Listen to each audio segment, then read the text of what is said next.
الشيطان الرجيم بسم الله الرحمن الرحيم يا أيها الذين آمنوا إن جاءكم فاسق بنبأ فتبينوا أن تصيبوا قوما بجهالة فتصبحوا على ما فعلتم نادمين واعلموا أن فيكم رسول الله لو يطيعكم في كثير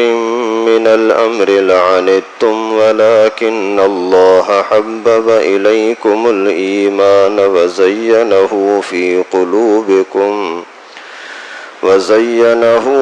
قلوبكم وكره إليكم الكفر والفسوق والعصيان أولئك هم الراشدون فضلا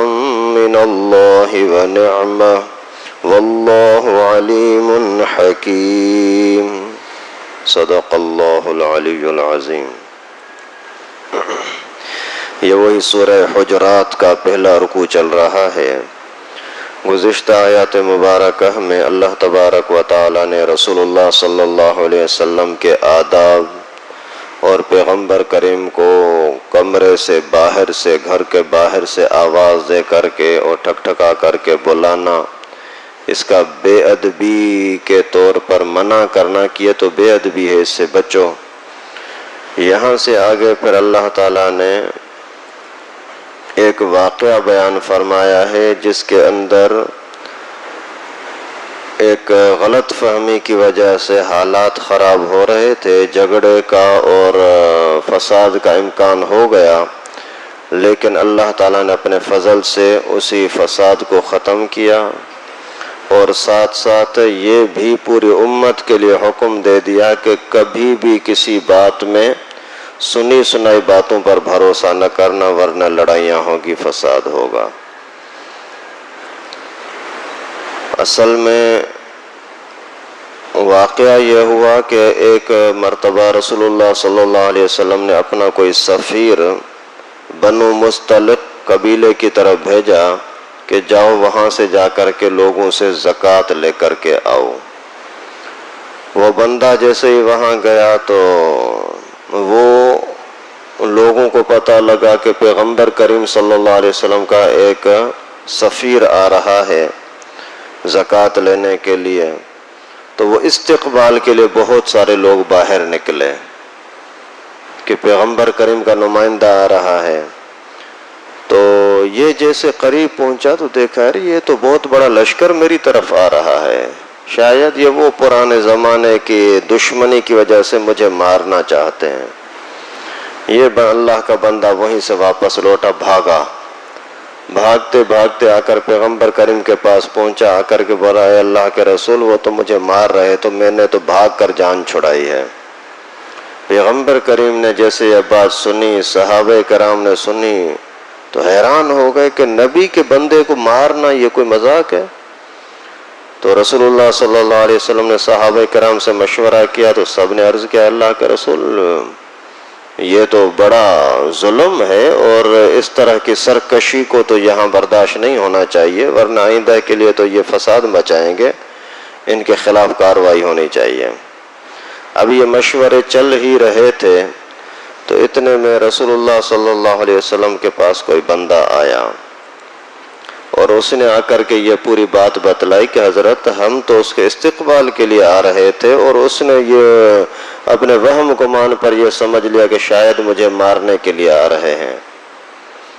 تو اللہ کے نبی صلی اللہ علیہ وسلم پر اللہ تعالیٰ نے یہ آیت کریمہ بھی نازل فرمائی کہ اگر آپ کے پاس کوئی خبر آ جاتی ہے، اس کے اندر کوئی لڑائی کا اور اس طرح کی کوئی بات ہے،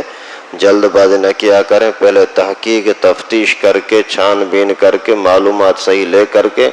پھر کوئی کارروائی کریں، ورنہ بہت بڑا نقصان ہو سکتا ہے۔ اگر آج بھی لوگ اسی قرآن پاک کی آیت کو سامنے رکھیں نا تو کوئی نفرت، کوئی لڑائی جھگڑا ہوگا ہی نہیں۔ اگر کسی نے واقعی آپ کے خلاف کوئی کارروائی کی ہے، کوئی آپ کے خلاف چغلی لگائی ہے، کوئی تہمت لگائی ہے، کوئی آپ کی شکایت کی ہے، تو بھی آپ اس کے سامنے جا کر کے بات کریں نا تو بڑے سے بڑے جھگڑے ختم ہو جائیں گے۔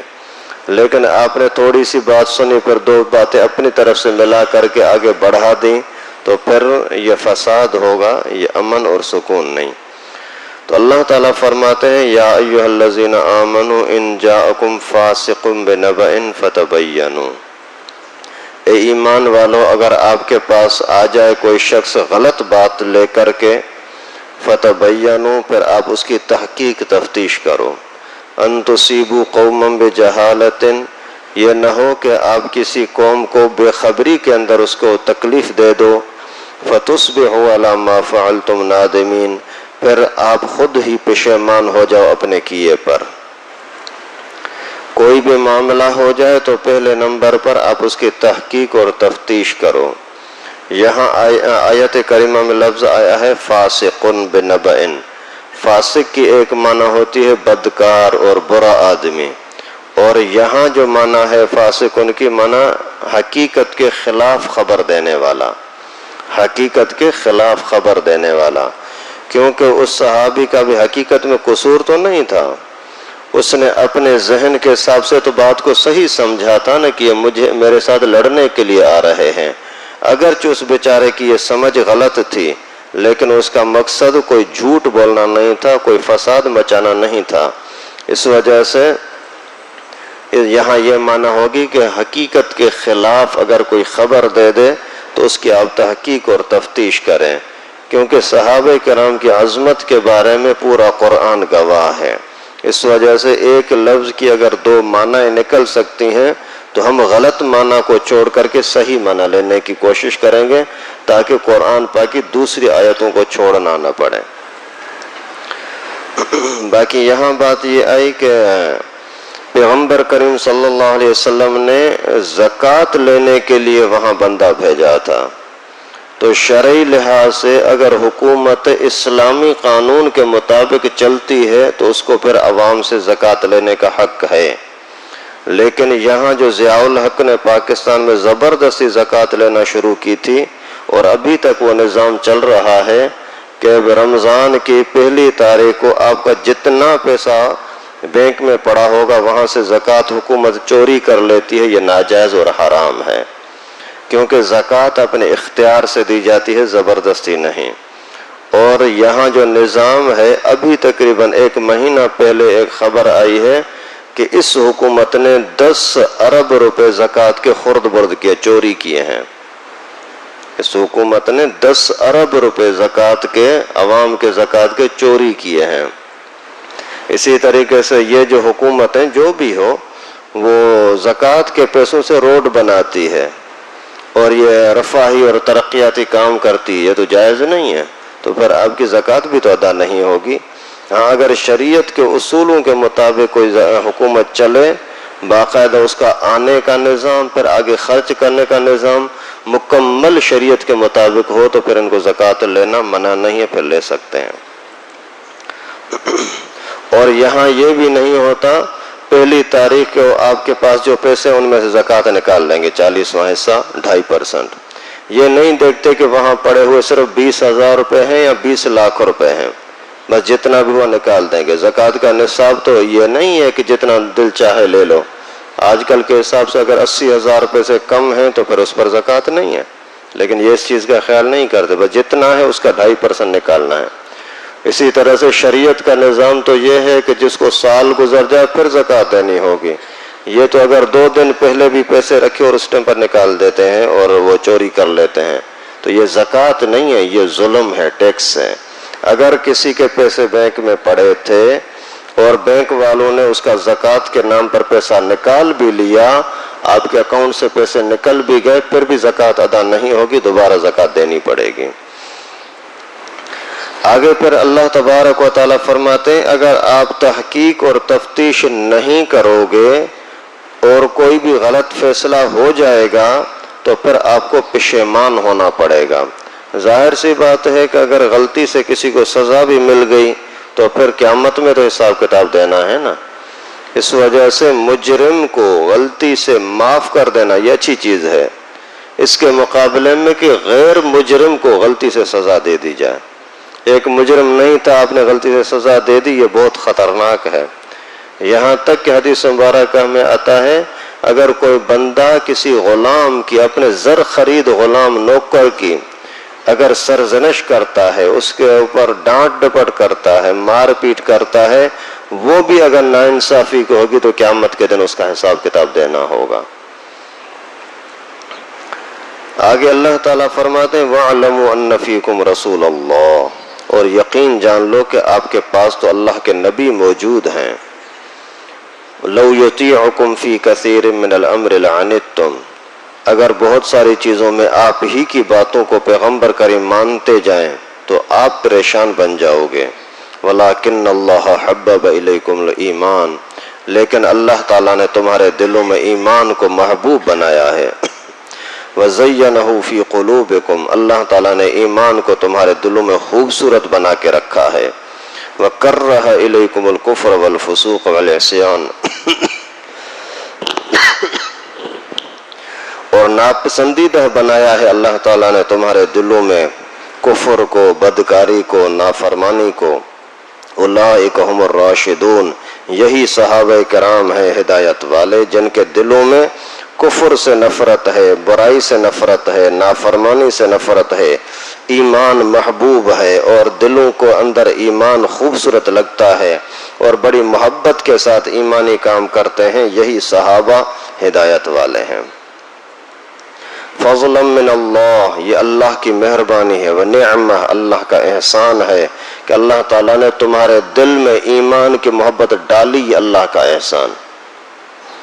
آپ کے دل میں اللہ تعالیٰ نے زنا سے، چوری سے، ڈاکے سے، خیانت سے، جھوٹ سے نفرت دلائی، یہ اللہ کی مہربانی۔ آج کے زمانے میں بھی آدمی اپنے آپ کو سوچے کہ میرے دل میں دینی کام کرنا، نیک کام کرنا، اس کا جذبہ ہے تو اللہ کا احسان۔ برائی کسی طرح کی بھی ہو، کسی کے کو دھوکہ دینا، خیانت کرنا، تنگ کرنا، اگر ان چیزوں سے آپ کو نفرت ہے سمجھو کہ اللہ نے تمہارے دل میں ایمان رکھا ہے۔ واللہ علیم حکیم، اللہ تعالی علم و حکمت والے ہیں، سب جانتے ہیں کہ کون ایمان کے ساتھ کتنا مخلص ہے، کون دھوکہ کر رہا ہے، کون خیانت کر رہا ہے، سب چیزوں کا اللہ تعالیٰ کو علم ہے۔ ابھی اس آیت کریمہ میں آیا کہ پیغمبر کریم آپ کے پاس موجود ہیں، مقصد یہ ہے کہ جب قائد، جب استاد موجود ہے تو اس کی بات کو مانو، اپنی مرضی نہ چلاؤ۔ جب بڑا موجود ہے تو بڑے کی بات مانی جائے، ہر ایک اپنے راستے پر نہ چلے ورنہ فتنہ ہوگا۔ اور فرمایا کہ اگر پیغمبر کریم آپ کی باتوں پر چلیں گے تو تمہیں پریشانی ہوگی۔